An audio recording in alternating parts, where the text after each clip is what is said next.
Hello ஃப்ரெண்ட்ஸ், welcome to Manisha அக்கான் channel. இன்றைக்கி நம்ம கிச்சனில் மிளகா கிளி சாம்பார் எப்படி செய்யணும் பார்க்க போகிறோம். வாங்க வீடியோக்குள்ளே போகலாம். முதல்ல அடுப்பை பற்ற வச்சுட்டு அடுப்பு மேலே ஒரு பாத்திரத்தை வச்சுட்டு 2 ஸ்பூனு எண்ணெயை விட்டுக்கிறேன்.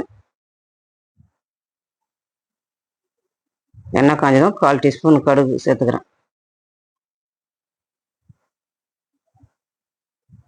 கடுகு நல்லா பொரிஞ்சதும் ஒரு 10 வரமிளகாய் கட் பண்ணி வச்சுருக்கேன், அதையும் அதில் சேர்த்துக்கிறேன்.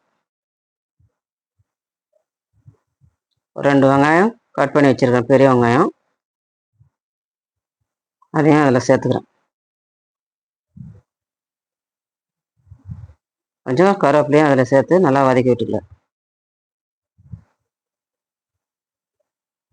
வெங்காயம்லாம் நல்லா எண்ணெயிலே வதங்கணும்.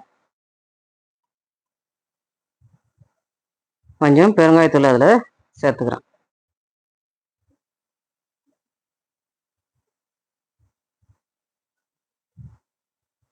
நல்லா கலந்து விட்டுட்டு ஒரு பெரிய சைஸை தக்காளி கட் பண்ணி வச்சுருக்கிறேன், இப்போ அதை சேர்த்துக்கிறேன்.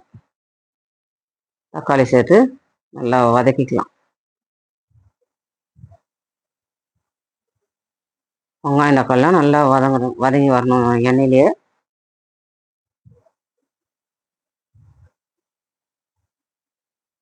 நான் முதல்லையே ஒரு குக்கரில் 150 கிராம் துவரம் பருப்பு கழுவி சேர்த்து அதிலேயே ஒரு 4 பல் பூண்டு, ஒரு ஸ்பூன் மஞ்சத்தூள், கொஞ்சம் பெருங்காயத்தூள் சேர்த்து ஒரு 3 விசில் விட்டு எடுத்து மசித்து வச்சுருக்கிறேன்.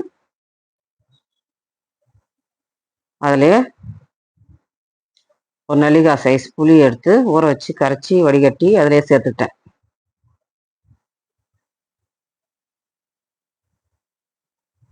அதை வெங்காயம் தக்காளிலாம் வதங்கினதும் இந்த பருப்பை அதில் சேர்த்துக்கலாம். மசித்து வச்ச பருப்பை சேர்த்து நல்லா கலந்து விட்டுக்கலாம். இப்போ நம்ம குழம்புக்கு தேவையான அளவு திக்னஸ்ஸு எந்த அளவு தேவையோ அந்த அளவு நம்ம தண்ணி விட்டுக்கலாம். இது கொஞ்சம் குழம்பு திக்னஸாக இருந்தால் கொஞ்சம் நல்லா டேஸ்ட்டாகவும் இருக்கும், ரொம்ப தண்ணியாகவும் இருக்கக்கூடாது. இப்போது கொஞ்சம் உப்பு குறைவாக இருந்துச்சு, அதனால் நான் இந்த டைமில் சேர்த்துக்கிறேன்.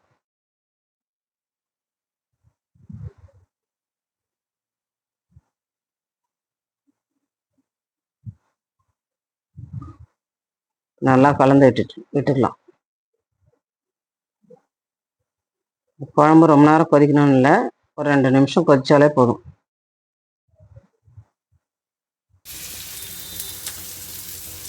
நல்லா குழம்பு கொதிக்குது,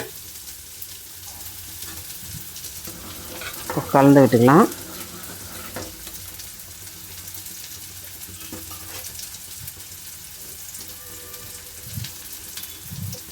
கொஞ்ச நேரம் குழம்பு கொதிக்கிட்டோம், மூடி வைக்கிறேன். நல்லா குழம்பு கொதிச்சிச்சு. இப்போ அடுப்பை ஆஃப் பண்ணிக்கிறேன். சுவையான மிளகாய் கிளி சாம்பார் ரெடி ஆகிடுச்சு. நீங்களும் இதே போல் செய்து பாருங்கள். சாம்பாருக்கு வெண்டைக்காய் பொரியல், உருளைக்கிழங்கு பொரியல் எல்லாம் வச்சு சாப்பிட்டோம், நல்லா சுவையாக இருக்கும். நீங்களும் இதே போல் செஞ்சு பாருங்கள். லைக் பண்ணுங்கள், ஷேர் பண்ணுங்கள். தேங்க்ஸ் ஃபார் வாட்சிங்.